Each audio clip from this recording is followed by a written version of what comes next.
Jangan lupa like, comment, and subscribe channel YouTube TVRI Bengkulu dan nyalakan lonceng notifikasinya.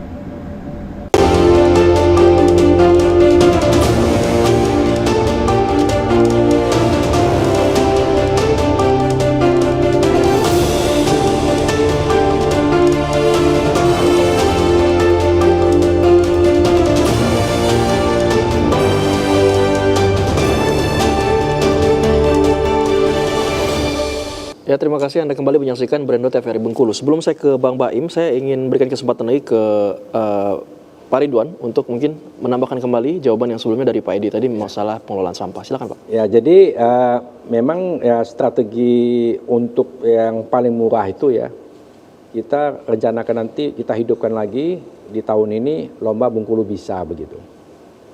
Nah, karena dengan lomba ini ya kita banyak manfaat yang kita peroleh. Pertama sekali kita bisa mensosialisasikan kepada masyarakat, sudah itu menggerakkan masyarakat, merubah perilaku masyarakat, dan melibatkan seluruh komponen masyarakat yang ada di situ. Bagaimana mereka tuh mencintai lingkungannya begitu. Nah, dan merangsang juga bagaimana dia berpacu begitu. Bahwa masalah sampah ini memang tanggung jawab kita bersama. Nah, tidak bisa itu hanya pemerintah saja. Karena pemerintah saja punya keterbatasan, baik dari segi anggaran, sumber daya manusianya, sudah tuh sarana prasarananya. Itu sebenarnya sangat terbatas. Oleh karena itu ya, di dalam perda kita seperti nyambung tadi, perda nomor 2 tahun 2011, itu kan sebenarnya perda itu adalah mencerminkan bagaimana kemampuan kita mengelola sampah. Maka itu ya, di dalam perda kita isi itu, di kawasan pemukiman, kita tidak menjadi tanggung jawab pusat perhatian pemerintah daerah. Karena kita memiliki keterbatasan. Nah, karena keterbatasan itulah kita membagi peranan kepada masyarakat yang dalam hal ini dikoordinir oleh LPM, dan kawasan-kawasan komersil itu diambil alih oleh pemerintah. Ya. Nah, maka itu kami membedakan di dalam Perda nomor 2 tahun 2011 ya, kawasan komersil dan kawasan pemukiman. Nah, kalau semuanya kawasan itu ditangani oleh DLH, itu kita kekurangan armada. Nah, kekurangan sumber daya manusianya juga orangnya. Nah, anggaran kita juga terbatas. Nah, oleh karena itu maka ya di dalam perda itu kita bagi dua. Nah, harapan kita ya kepada masyarakat juga, kepada LPM kita gerakan, kita hanya membuat regulasi. Bagaimana LPM ini kita rangsang untuk bergerak. Ya. Nah, kemarin kita kumpulkan, Pak, permasalahan apa? Kenapa LPM tidak bergerak begitu untuk pengangkutan sampah? Ternyata LPM itu mengeluhkan, Pak, ketika ada kontainer, salah satunya itu menyebabkan masyarakat juga enggan berlangganan dengan kami. Ya, kenapa? Mereka maunya berlomba-lomba untuk mau gratis. Nah, satu itu.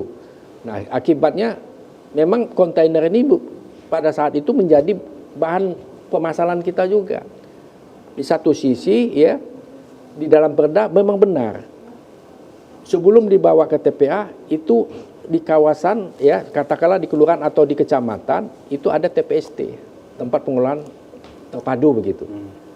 Nah, nyatanya pemerintah daerah dalam hal ini Kota Bengkulu itu belum sanggup membuat setiap kelurahan atau setiap kecamatan, minimal setiap kecamatan lah, tempat pengelolaan sampah terpadu. Itu belum ada.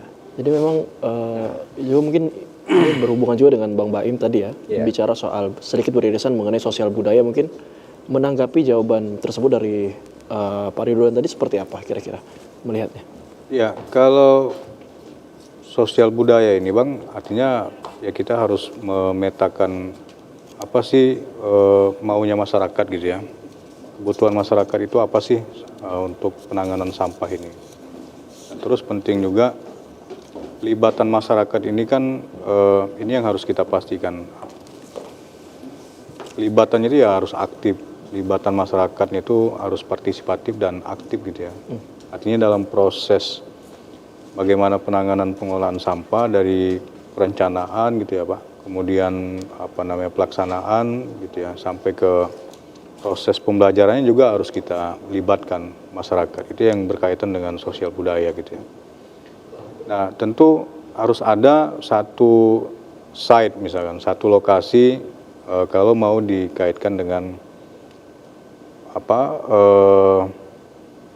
proses pembelajarannya, misalkan di lokasi mana gitu ya, yang mau kita libatkan kelompok ibu-ibunya Pak, ya kan, kelompok perempuannya. Jadi kalau kita bicara soal sampah, tentu kan dia sumbernya dari rumah tangga dan sejenisnya gitu. Iya.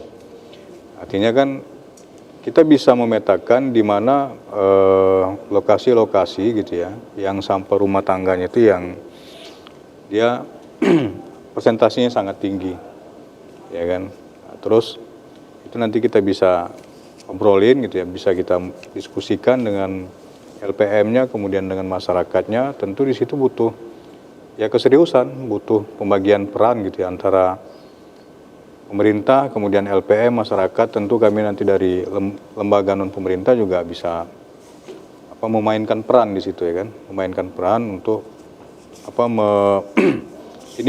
memperkuat bagaimana kita bisa membangun kolaborasi gitu ya, kolaborasi bersama untuk penanganan sampah di Kota Bengkulu. Artinya memang harus ada satu model gitu ya, satu model lokasinya itu yang menjadi percontohan gitu ya, percontohan, dan pendekatannya tidak secara parsial mungkin ya Pak, dan parsial gitu ya, tidak secara parsial, kemudian ya harus sustain gitu ya, harus bagaimana penanganan sampah ini juga harus berbasis ramah lingkungan Pak, tentunya ya Pak, karena itu menjadi mandat undang-undang di pengelolaan sampah juga kan, bagaimana kita bisa penanganan sampah gitu ya, itu berbasis ramah lingkungan gitu. Ya, selanjutnya saya akan mungkin bertanya mengenai di hilir nih, penanganan sampah di TPA. Tapi nanti kita akan lanjutkan setelah jeda pariwara berikut ini. Tetap bersama kami di Berendo TVRI Bengkulu, jangan kemana-mana.